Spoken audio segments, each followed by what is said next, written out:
I want to rock. Thank you. Hi, I'm Josh Steffler, and I'm reporting from the top of Cairn Park in Esquimalt, BC. Today I want to talk about municipal politics. I live in Esquimalt, BC. I ran for Esquimalt Council and came within 100 votes of being elected last time on a campaign budget of $50. I am choked at what has been in the news recently and the discrimination and discriminatory tactics that our council is taking on businesses that they feel are immoral or they just don't like them. Now, usually business license fees are $100 a year. While a lot of libertarians and anarcho-capitalists believe that any business license fee is not acceptable, that you shouldn't have to beg the government for permission to have a license fee. That's a totally different video and a totally different argument. Regardless, there is this fee that if you want to operate a business legally, not lawfully, but legally, there's a difference. In Esquimalt, you have to pay this fee. So Esquimalt City Council now wants to raise that fee for certain businesses. And it's not just a doubling, even a tripling. It's not going from $100 to $500 a year. It's going to jump to $2,000 a year. Does that seem legit? Does that seem fair? The businesses that they want to put this fee on are alcohol-related businesses, bong shops, head shops, and the payday loan operators in Esquimalt. Now, how is this fair? How does this tell the business community that Esquimalt is open for business and is business-friendly?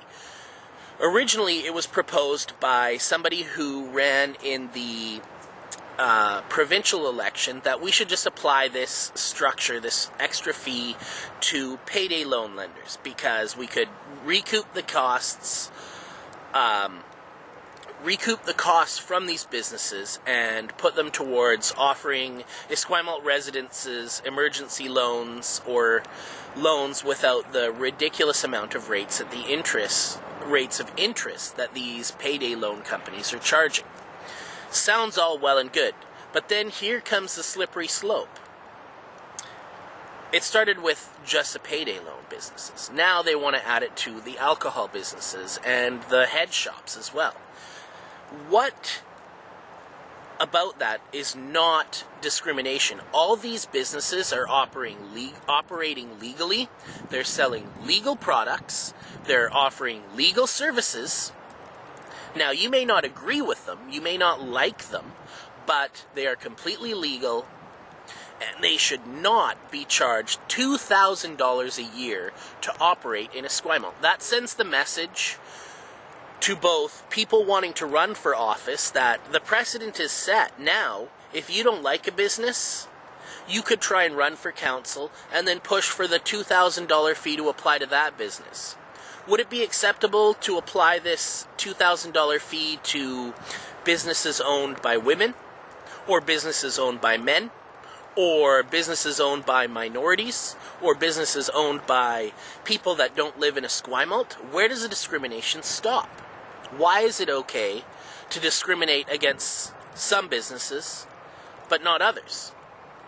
Personally, I want Esquimalt to grow. I want Esquimalt to thrive, and when there are prosperous businesses owned by residents, then the whole neighborhood thrives. We provide jobs for people living in the neighborhood. We provide services for people living in the neighborhood. This sends a terrible message, and I hope that council reconsiders this. I hope that the businesses affected actually take council to court and try and stop them, because discrimination is not Canadian. It's not what we do. This is not free market capitalism. This is not even fair capitalism. This is people in council trying to legislate morality and trying to run certain businesses out of town It's the same thing. I can't remember the name of the word, but it's pushing out these businesses that are supported voluntarily, are not using coercion or force to get people involved, and it also completely avoids another solution. Rather than trying to engage in legitimate competition with these payday loan lenders, they just want to try and shut them down. They just want to try and get them out of the city. Well, what happens to the people that actually use these payday loans? These are the people that need a couple $100, and banks don't lend you a couple $100. And if you don't have good credit, what are you going to do?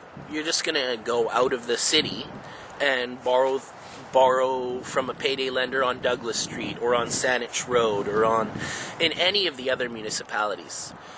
Same with the bong stores. Now is Esquimalt going to read our emails and find out what we're purchasing online to stop us from buying bongs online or buying glassware from Victoria? Are we going to have to search every car coming in to stop people from bringing in these terrible bongs to Esquimalt? I mean, come on, this is Esquimalt. We are the base of the Canadian Navy. Our military should be standing by the Constitution, standing by the Canadian Bill of Rights. And you would think that the city hosting the military would have a special reverence for that said Bill of Rights, showing and being an example for every other municipality out there that your rights matter. We fight for our rights. We send our military to other places in the world to try and give them the same rights that we have here. We should have a special place for the Canadian Bill of Rights in our municipality. We should not be violating these rights and trying to socially engineer our municipality.